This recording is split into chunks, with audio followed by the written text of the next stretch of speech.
श्री परमात्मने नमः। जय श्री कृष्ण मित्रों। आज 25वां दिन और 25वां श्लोक। इसका प्रसंग यह है कि श्री कृष्ण ने रथ को कहाँ पर खड़ा किया और अर्जुन से क्या कहा। संजय इसका विवरण धृतराष्ट्र को दे रहे हैं।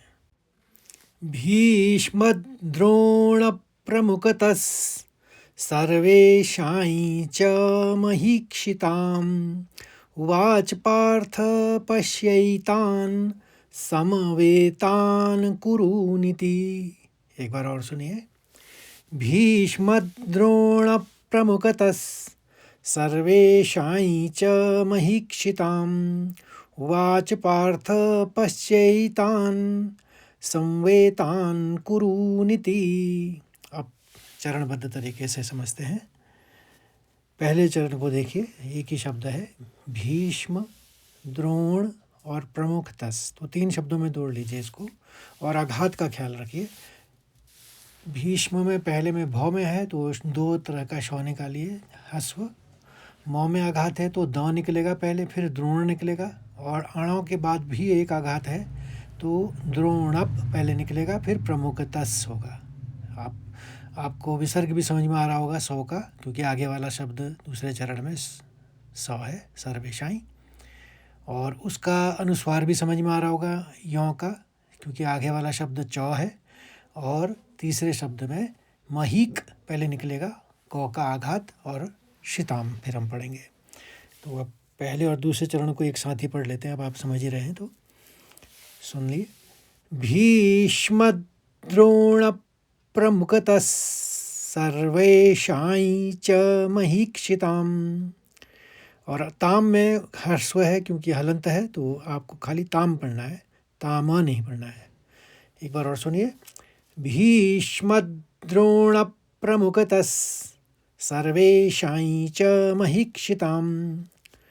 अब तीसरे चरण में देखिए 3 शब्द हैं। उवाच तो आप सीधे सीधे पढ़ लेंगे, उवाच, फिर पार्थ, फिर पश्यैतान, पश, फिर श्येतान, श्यई करेंगे और तान कर देंगे एकदम। उवाच पार्थ पश्यैतान। तीसरा चरण खत्म हो गया। चौथे चरण में आते हैं।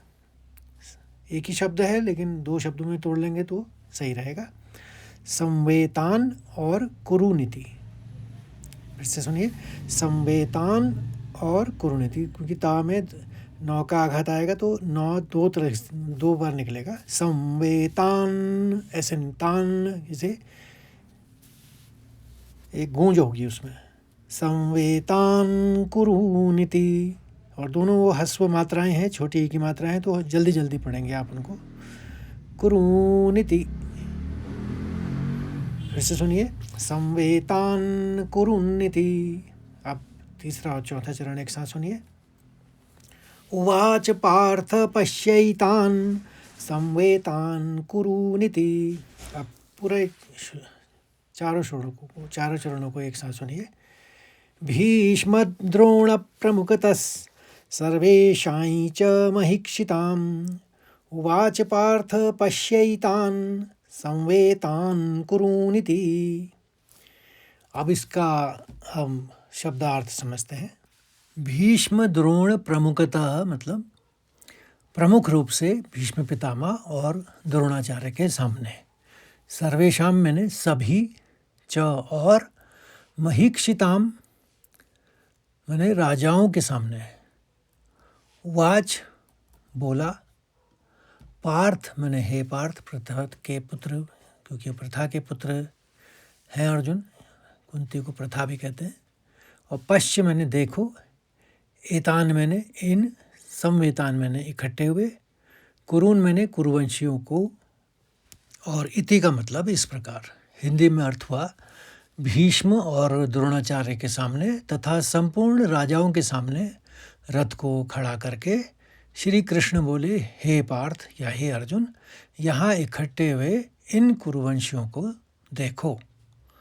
भावार्थ इसका यह है कि कृष्ण की मनोवैज्ञानिक चाल भी है ये। भगवान कृष्ण जानते थे कि अर्जुन के मन में क्या है। उन्होंने रथ को किसी साधारण योद्धा के सामने नहीं, बल्कि ठीक भीष्म यानी दादाजी, परदादाजी जो है, मतलब उनके पितामह और द्रोण जो कि गुरु हैं उनके सामने खड़ा किया। उन्होंने ये नहीं कहा कि दुश्मनों को देखो, बल्कि कहा कि कुरुवंशियों को देखो। जैसे ही अर्जुन ने कुरु परिवार शब्द सुना और अपने दादा और गुरु के सामने देखा, उनका वीर भाव धीरे धीरे मोह और शोक में बदलने लगा। यहीं से अर्जुन के विषाद यानी दुख की नींव पड़ती है। तो ये इसका भावार्थ हुआ। तो मित्रों, आशा करता हूँ कि आपको ये श्लोक समझ में आया होगा, और आया है तो प्लीज़ लाइक करिए और शेयर करिए और इस यात्रा में बने रहिए। तो कल 26वें श्लोक में हम प्रवेश करेंगे। इसी के साथ सभी को जय श्री कृष्ण, धन्यवाद।